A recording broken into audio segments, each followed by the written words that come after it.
মধ্যে গান এবং কিছু কথা রেখেছে শরীয়তের মোল্লা। আমাকে বলেছে মারফতে ফকিরনি। ফকির বা ফকিরনি বাবা, এটা কোনো মুখের কথা নয়। ফকির বললেই হওয়া যায় না, এর জন্য কর্ম করতে হয়। এই ফকিরের অর্থ গভীরতা অনেক বেশি। কিছু প্রশ্ন, কিছু আলোচনা রেখেছে, প্রশ্নের জবাব দেওয়ার চেষ্টা করব। আমার পাড়া থেকে আমার গান থাকবে, কথা থাকবে। মারফত বিষয়টা কি,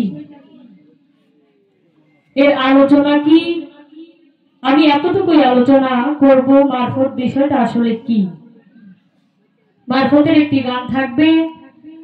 কমিটির পক্ষ হতে প্রথমেই বলেছেন দুটি গান একটি প্রশ্ন। আমাকে প্রশ্ন কয়টা করছে আপনারা বলেন? প্রশ্ন করছে 4টারও বেশি। তাইলে তো কথা অমান্য হয়ে গেল। কথা অমান্যকারীকে আল্লাহ পছন্দ করেন না। এক ব্যক্তি এমন রোগে আক্রান্ত হয়েছে, ডাক্তারের কাছে গেছে, বলছে দেখেন তো আমার কি সমস্যা। ডাক্তার বলে আপনি কি সমস্যায় ভুগছেন? রোগী বলে এটা যদি আমারই বলা লাগে তাহলে আপনার কাছে আসছি কেন? আমার কি সমস্যা সেটা তো আপনি বলবেন। পরে বলে আপনার কোথায়, কোন জায়গায়, কোন অসুবিধাটা সেটা তো আমাকে আগে বলতে হবে। পরীক্ষা নিরীক্ষা করার পরে ধরা পড়ে তার ডায়াবেটিস। তখন বলে আপনার যেহেতু ডায়াবেটিস, এর ওষুধ স্বরূপ আপনি রুটি খাবেন 3টা, এর বেশি রুটি খাবেন না। বলে ঠিক আছে, প্রতিদিন সকালে আমি 3টা রুটি খাবো। ওই 3টা রুটি 3 কেজি চালের সমান। কিছুদিন যায়, ডায়াবেটিস তো আর কমে না। আবার ডাক্তারের কাছে আসে, বলে ডাক্তার সাহেব আপনি যে বললেন রুটি খাওয়ার জন্য, আমি তো 3টা রুটি খাই, তাহলে আমার অসুখ কেন ভালো হয় না? পরে বলে তুমি 3টা রুটি খাও, ঠিক আছে, তুমি একটা রুটি কমায় 2টা খাই। ওই রুগী 2টা রুটি খায়, কিন্তু আটার ওই যে ওজনটা এটা একই রকম। এইভাবে আরো 1 সপ্তাহ খাওয়ার পরে আবার ডাক্তারের কাছে আসে, বলে এখনো তো আমার অসুখটা কমলো না। আপনি বললেন 3টা না 2টা খাইতে, আমি তো 2টাই খাচ্ছি, এরপরও তো আমার অসুখ কমছে না। ডাক্তার বলে ঠিক আছে, তুমি আজ থেকে একটা রুটি খাবে, এর বেশি একটা রুটিও খাবে না। বলতেছে ঠিক আছে, আপনি যা বলবেন আমি তাই শুনবো, বিনিময়ে আমার অসুখটা যেন ভালো হয়। একটা রুটি খাওয়ার পরেও ডায়াবেটিস তার আর কমে না। ওজন তো একটাই, 3 কেজি চালের একটা রুটি। 3 কেজি চালের যদি একটা রুটিও হয়, এই 3টা রুটিও হয় এক সমানই, তো তার রোগ কি ভালো হবে? ওই রোগ ভালো হবে না। এরপরে ডাক্তারের কাছে আসে, বলে আপনি কিসের ডাক্তার? 3টা রুটি খাওয়া থেকে বললেন 2টা রুটি, 2টা থেকে বললেন একটা। আপনি যা কইছেন আমি তো তাই করছি, কিন্তু আমার অসুখ তো ভালো হচ্ছে না। পরে ডাক্তার জিজ্ঞাসা করে ঠিক আছে, তুমি কয় কেজি চাউল দিয়া, কয় কেজি আটা দিয়ে রুটি বানায় খাও? কয় কে 3 কেজি। কই একটাতে কয় কেজি? কই একটাতেও তো 3 কেজি। কই মারছে রে, এটা কেমন রোগী? তাইলে বাবা প্রশ্ন তো কইছে একটা করবা, একটাই তো করছে, কিন্তু চাউলটা 3 কেজি। এক প্রশ্নের ভিতরে কত কথা, এটা কি আপনারা জানেন? আমি যদি এই মারফত কি, এই মারফতের বিষয়টা যদি বলতে যাই সারা রাত আমার একাই লাগবে। তাইলে ওই যে 3 কেজি আটা একলাই খাইছে। ধন্যবাদ। প্রশ্ন যেহেতু করেছে, উত্তর অবশ্যই দেওয়ার চেষ্টা করব। মারফত কি গোপন বস্তু না প্রকাশ? যদি গোপন হয় এর রূপ কেমন, যদি প্রকাশ হয় তাহলে এর রূপ কেমন? প্রশ্ন আরেকটা, মারফত কয় ভাগে বিভক্ত এবং কি কি?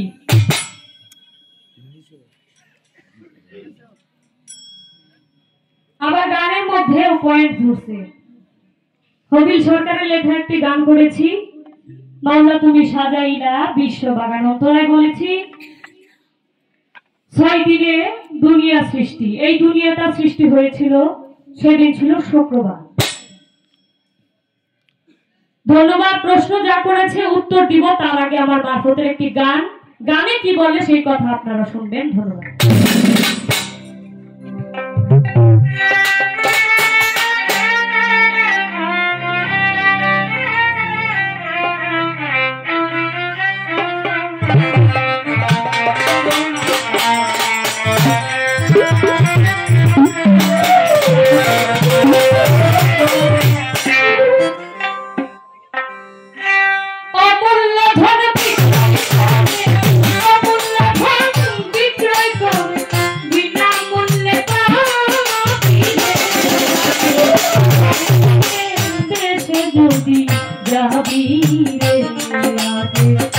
মারিফতের দেশে যদি যাবি,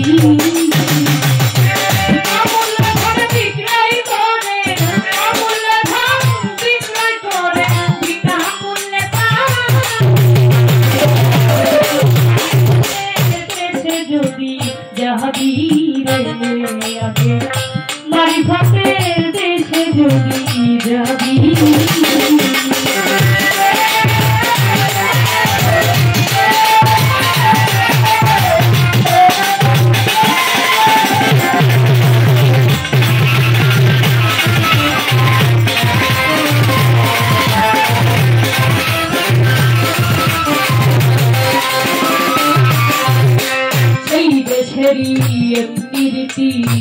গুরুকে ভজে পতি, গুরু দিবে আসল মতি। নিঘুম ঘরে যাবি রে মন, নিঘুম ঘরে যাবি।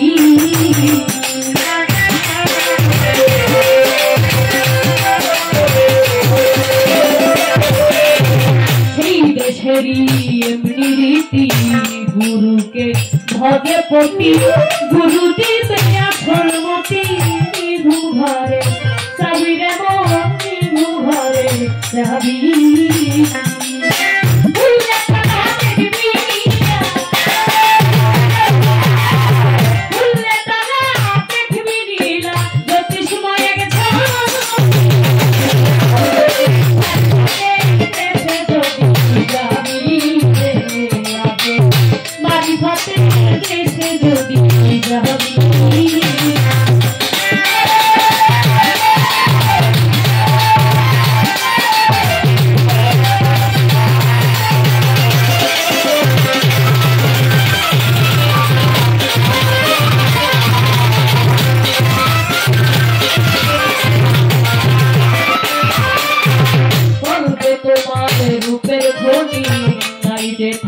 দিন রজনী হরদমে জিকিরের ধ্বনি, কানে শুনতে পাবি রে মন, কানে শুনতে পাবি।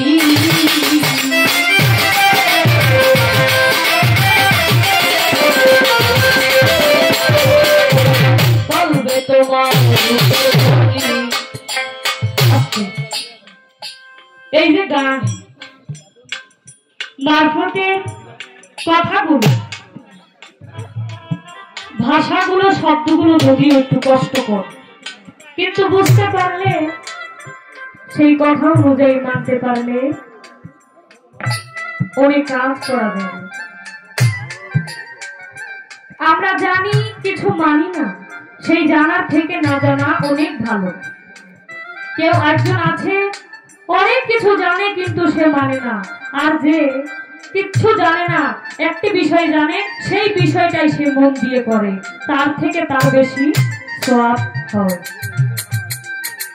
অতএব জানবো যদিও কম, কম জানলেও যেন মানি বেশি।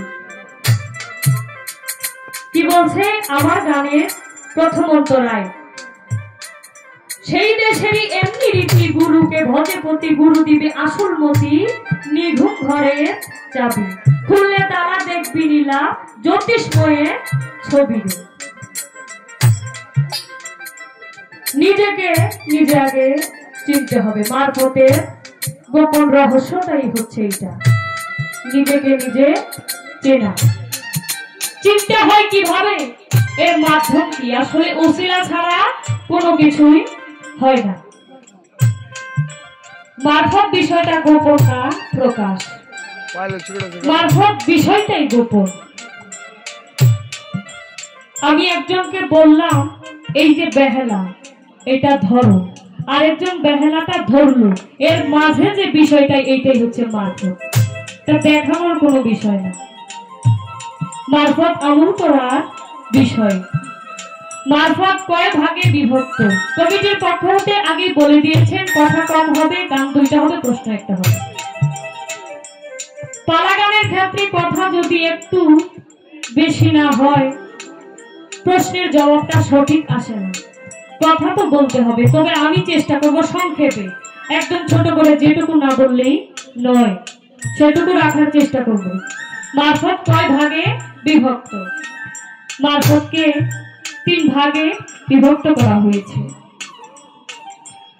মারফতে হুজ্জা, আরেকটি মারফতে ওয়াহদানিয়াত এবং মারফতে তাওহীদ। এই 3 ভাগে মারফতকে ভাগ করা হয়েছে। চমৎকার প্রশ্ন, চেষ্টা করেছি আমার ক্ষুদ্র জ্ঞান হতে জবাব রাখার জন্য।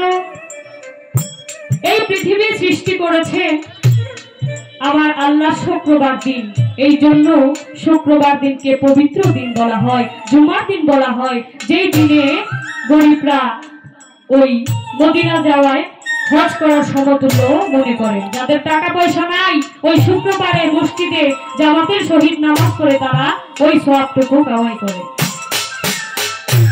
এই পবিত্র দিনে আমার আল্লাহ দুনিয়া সৃষ্টি করেছেন, আবার সেই শুক্রবার দিনেই এই পৃথিবী ধ্বংস হবে।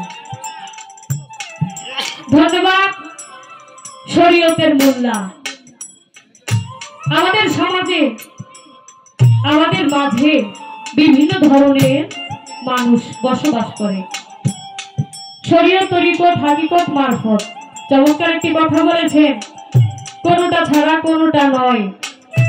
আগে খাসিলত ঠিক করতে হয়, যদি খাসিলত ঠিক থাকে আপনি যেটাই করেন না কেন সেটাই কবুল হবে। মারফতের বিষয়বস্তু বিস্তারিত আলোচনা করতে গেলে অনেক সময়ের প্রয়োজন। বাবা যান, বেশি কথা বলে সময় আমি নষ্ট করব না। শরীয়তের কিছু কথা আমার থাকবে। আমার আল্লাহ, আমার দিনের নবী, মায়ার নবী, প্রেমের নবী হযরত মুহাম্মদ সাল্লাল্লাহু আলাইহি সাল্লামের উপর আল কোরআন নাযিল করেছেন। এই কোরআনের ভিতরে 25 জন নবী রাসূলের নাম রয়েছে, কিন্তু এই পৃথিবীতে এর থেকে বেশি নবী রাসূল এসেছে। তাদের কথা কেন ওই কোরআন শরীফে উল্লেখ নাই? ছোট করে আমার জানার বিষয় থাকতে এর রহস্যটা কি? 25 জন কেন? বাকি নবীগুলোর নাম কেন আমার ওই আসমানি কিতাব আল কোরআনে আসলো না? প্রশ্ন আমি বেশি করব না, ওই 3 কেজি আটার প্রশ্ন আমি করব না। যে কথা বলতে সময় লাগে, সময় লাগলে এখানে মানুষ বেশি থাকবে না, কারণ এখন মানুষ ধৈর্যহীন, এত ধৈর্য নিয়ে গান শুনতে চায় না। ধন্যবাদ। ছোট করে এতটুকু আমার জানার বিষয় থাকবে। এর কারণ, এর রহস্যটা কি?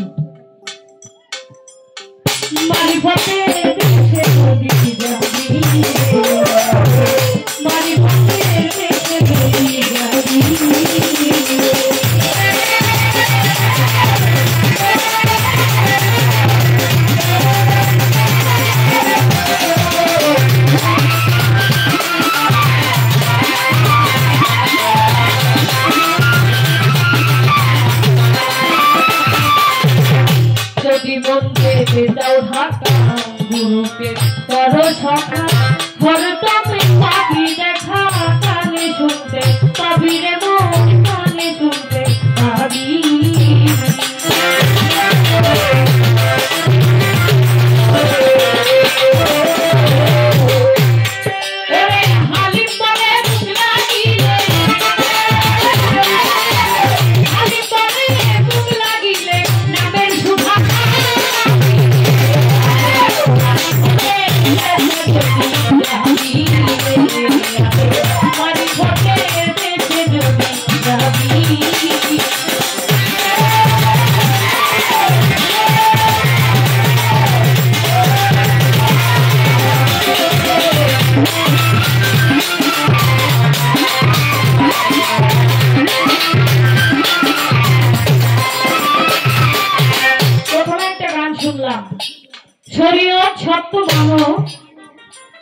মানবদিনের পয়গাম্বর আখিরাতে পাবে খানা পাঞ্জে গানা আদায় কর। আমার বলছে পাঞ্জে গানা আদায় করতে। মারফতে ফকির বা ফকিরনিরা নামাজ পড়ে না, এই কথা আপনারা কে কইবে?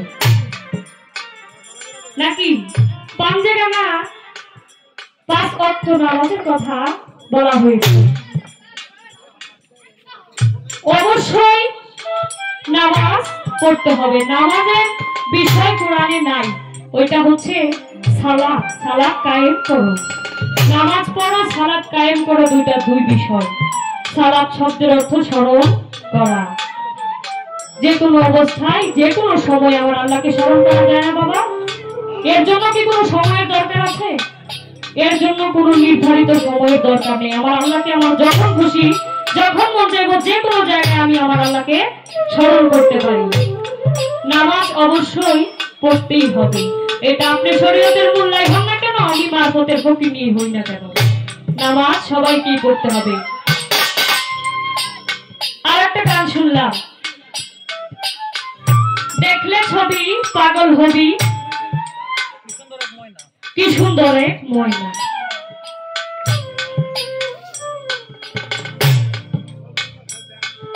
এইখানে আমার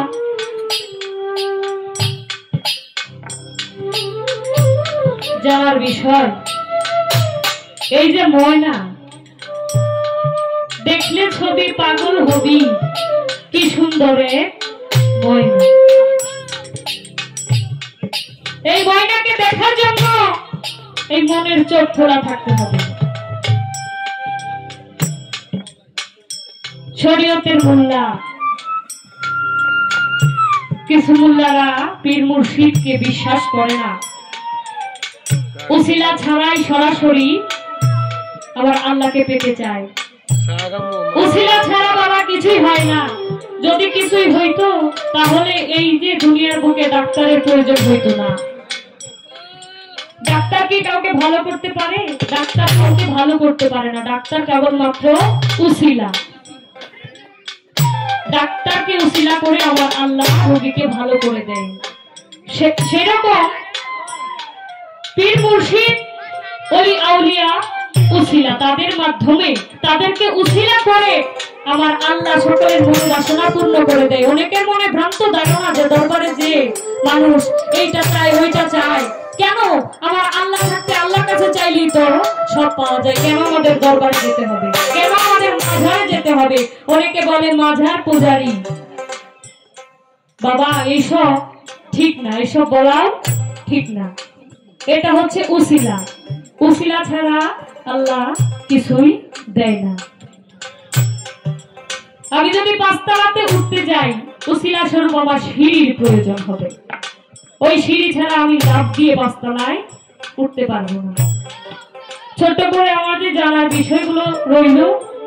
আমার দরদি সুন্দরভাবে সঠিক জবাব দিয়ে এর মীমাংসা করবে। আমি আমার পাড়ার কাজ এখানে শেষ করছি।